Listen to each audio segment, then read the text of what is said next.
Pledge simple भाषा में बोलूं तो गिरवी रखना। पर क्यों?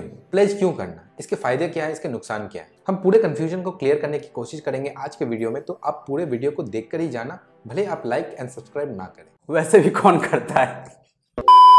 तो बाहर मिल मेरे से।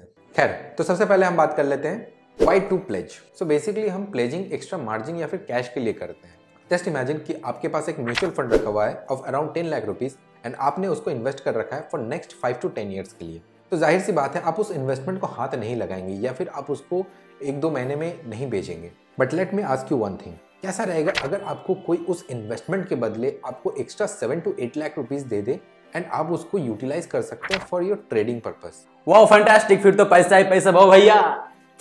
इसके बातों को ध्यान मत दो, पूरे वीडियो को पहले देखो, फिर उसके बाद खुद डिसाइड करना। सो बेसिकली प्लेजिंग से आपको आपके इन्वेस्टमेंट को बेचने या लिक्विडेट करने की कोई ज़रूरत नहीं पड़ती है। बस प्लेजिंग से आप उस इन्वेस्टमेंट को अपने ब्रोकर के पास रख देते हैं एंड ब्रोकर उस इन्वेस्टमेंट के बिहाफ में आपको एक्स्ट्रा मार्जिन देता है so that you can trade leverage product. अब हम बात करेंगे कुछ एडवांटेजेस एंड कुछ डिसएडवांटेजेस के बारे में।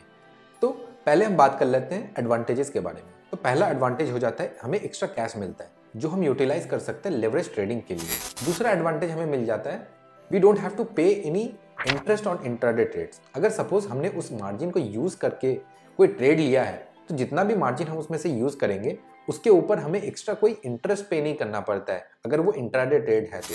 एंड थर्ड एडवांटेज आ जाता है हमारा इन्वेस्टमेंट अप्रिसिएशन।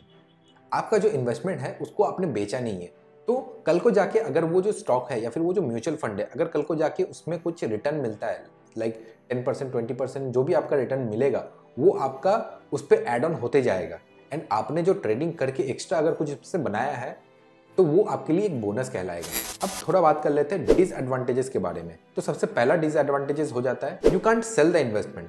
तो जब तक ये प्लेजिंग पीरियड चलता है, प्लेजिंग पीरियड आपका मिनिमम 1 डे से लेके मैक्सिमम वो सालों साल रह सकता है, बट जब तक वो प्लेजिंग पीरियड चलता है तब तक आप उस इन्वेस्टमेंट को बेच नहीं सकते। तब तक के लिए वो इन्वेस्टमेंट आपके ब्रोकर के हाथ में रहता है, आपके हाथ में नहीं। दूसरा डिसएडवांटेजेस हो जाता है risk of depreciation. Just imagine कि आपने एक स्टॉक को प्लेज करके रखा है एंड वो स्टॉक फॉल कर रहा है बट आप उसको तुरंत बेच नहीं सकते। आपको बेचने के लिए सबसे पहले आपको उसको अनप्लेज करना पड़ेगा। अनप्लेज करने के बाद आप उसको नेक्स्ट डे उसको सेल कर सकते हैं। थर्ड डिसएडवांटेजेस आ जाता है you can't trade non leverage product. अब नॉन लेवरेज प्रोडक्ट में आ जाता है कि सपोज आपको कोई इन्वेस्टमेंट करना हो, लाइक जो आपको मार्जिन मिला है, सपोज 7 या 8 लाख का आपको जो मार्जिन मिला है, कोई डिलीवरी प्रोडक्ट आप उसको खरीद नहीं सकते या फिर आप उसमें से ऑप्शन बाय नहीं कर सकते क्योंकि ये नॉन लेवरेज प्रोडक्ट हो जाता है। सो बेसिकली आप कोई भी नॉन लेवरेज प्रोडक्ट को उसमें ट्रेड नहीं कर सकते। अब मैं इस पर अपना कुछ पॉइंट ऑफ व्यू देना चाहूँगा। लाइक मैं कौन से इंस्ट्रूमेंट को प्रेफर करता हूँ as a trader to pledge, कौन से इंस्ट्रूमेंट्स को मैं प्लेज नहीं करता। अगर मैंने कोई स्टॉक को स्विंग ट्रेड के लिए लिया है तो मैं उसको प्लेज नहीं करता। रीज़न ये है कि वो स्टॉक हो सकता है 1 या 2 दिन में मेरा टारगेट या फिर मेरा स्टॉप लॉस हिट कर जाए या फिर वो 1 से 2 हफ्ते भी ले ले। I have no idea about this. So मैं शॉर्ट टर्म ट्रेडिंग इंस्ट्रूमेंट को प्लेज करना प्रेफर नहीं करता।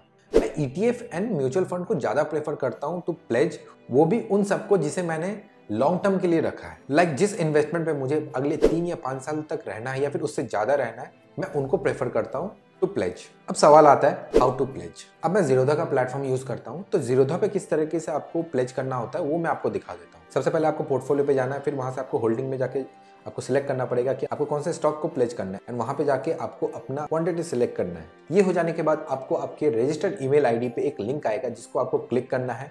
क्लिक करके आपको आपका पैन देना है, पैन नंबर दे देना है। उसके बाद आपको वहाँ पे सबमिट करना है। सबमिट करने के बाद आपको आपका जो स्टॉक है वो सिलेक्ट कर लेना है। सिलेक्ट करने के बाद आपको जनरेट OTP करना है एंड OTP जनरेट करने के बाद आपको वो OTP वहाँ पे फिल कर देना है एंड फिल करने के बाद आपको वहाँ पे वो सबमिट कर देना है। इस तरीके से आपका जो प्लेज है वो एक्सेप्ट हो जाता है एंड अगले दिन से आप उसका मार्जिन का यूटिलाइज कर सकते हैं। तो ये मैंने आपको जीरोधा पे दिखा दिया। एंड इन केस अगर आप कोई दूसरा ब्रोकर यूज करते हैं जस्ट लाइक अपस्टॉक्स या फिर एंजल ब्रोकिंग, तो आप उनके कस्टमर केयर हेल्पलाइन पे कॉल कर सकते हैं एंड उनसे गाइड के लिए रिक्वेस्ट कर सकते हैं। वो आपको पूरी तरीके से हेल्प करेंगे। सो आई होप आपको इस वीडियो से कुछ नया सीखने को मिला है एंड आई होप अब आप इंडिपेंडेंटली डिसाइड कर सकते हैं कौन सा इंस्ट्रूमेंट को प्लेज करना है एंड किसको नहीं। सो मिलते हैं फिर एक नई वीडियो में। Till then keep learning.